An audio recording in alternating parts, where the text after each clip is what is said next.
Hi, and welcome back to Clinical Crumbs.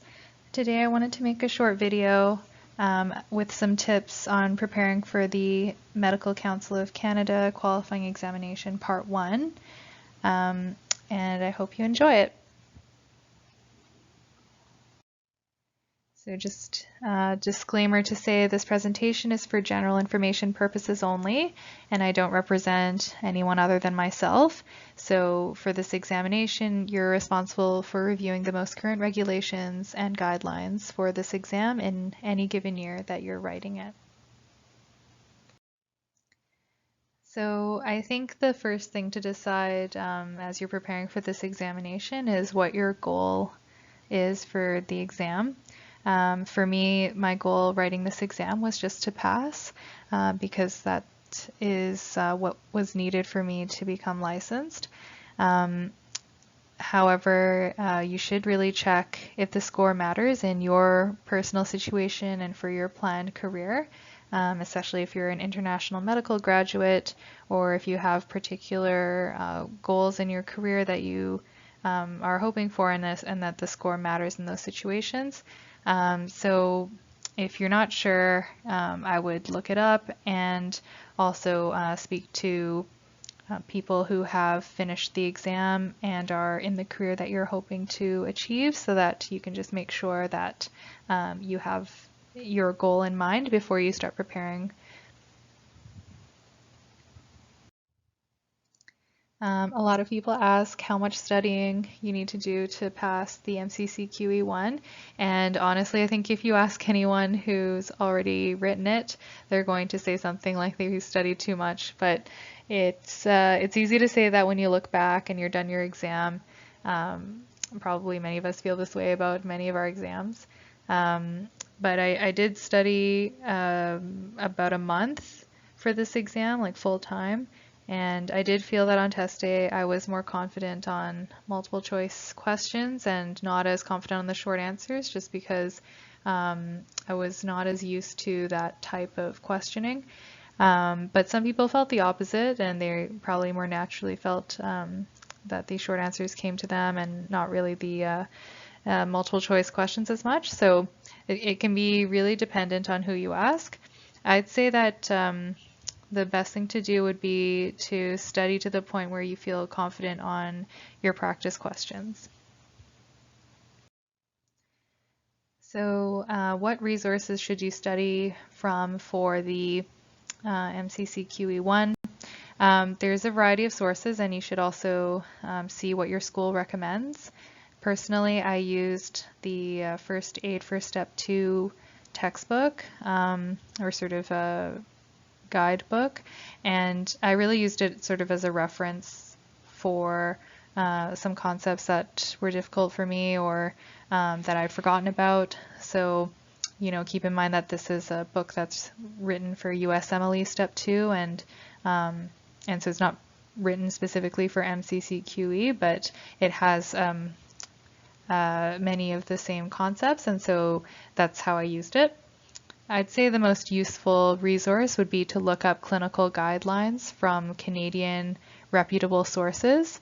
So for instance, this would be what are the guidelines for diabetes screening, what are the guidelines for when a breast mass is suspected, what are the current cancer screening guidelines, things like that. So knowing those things and making sure that they are specific to Canada would be helpful for your examination. Another resource would be the official practice exams from MCC. And in my opinion, I think these questions are the most similar to what you'll see on the test day. The only issue is you have to pay for them in order to have access, so just keep that in mind.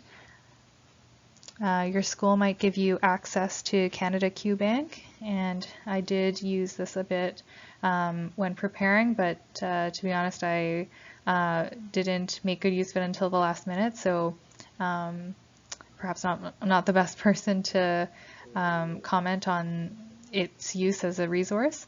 I used it mostly to answer questions about ethics or patient communication, and those more like CanMed's rules type questions, and I found that it was helpful for that. I was also studying for USMLE Step 2, and that's why I had a subscription to UWorld, and so I used UWorld a little bit to prepare as well. But I would say if you're not writing the USMLE Step 2 and you're just writing the MCC, then a UWorld subscription is really not necessary for that. The questions on UWorld are generally more difficult than the ones I encountered on MCC, and I think studying with UWorld will just be a bit of overkill, and instead probably what's more helpful is looking at your personal medical school notes, and you know, making sure that you remind yourself of some of those key clinical concepts. So this might be an issue when you're writing your exam, but it might not be. So, but in the year that I wrote it last year, I had the choice of a remote versus in-person exam, and I would say that this choice between the two caused quite a lot of stress for many people in our year, because there was a lot of uncertainty about writing either way. So I just wanted to mention some pros and cons. I wrote my exam remotely, and I found that one of the pros for that would be that, you know, you're a lot more comfortable at home and you didn't have to wear a mask. However, probably the most major problem with this was that there's a chance of connection issues to Wi-Fi, or that your invigilator has to the test system, and worrying about the possibility of a connection problem can really lead to a lot of stress during your exam, because, you know, you could be writing and worried that you could disconnect at any time. So this stress is not insignificant. And the other thing is you do need to be in a room all alone. So pets or people who live with you can't come in, and you'd have to show, you know, your environment to prove that you're in a room all by yourself. And so if your home doesn't really have that set up, then that might be an issue. And writing in person is also an option, and the main benefits to that is you're invigilated in person, so you're not going to have you know, a disconnection issue where, you know, you disconnect because your Wi-Fi crashes, or the invigilator can't hear you or something like that. However, some cons are, you know, you have to wear your mask, and you could hear other people, you know, tapping their foot or sneezing in the test area. So that's really all I had in this short video on preparing for the MCCQE1. Please subscribe to my YouTube channel to get updates on more videos that I'm preparing, and feel free to send me an email if you have something you'd like to see in the future. I'm working on a video with tips for new clerks, so if you know any, just point them towards here when the new videos are up. Thanks, and bye for now.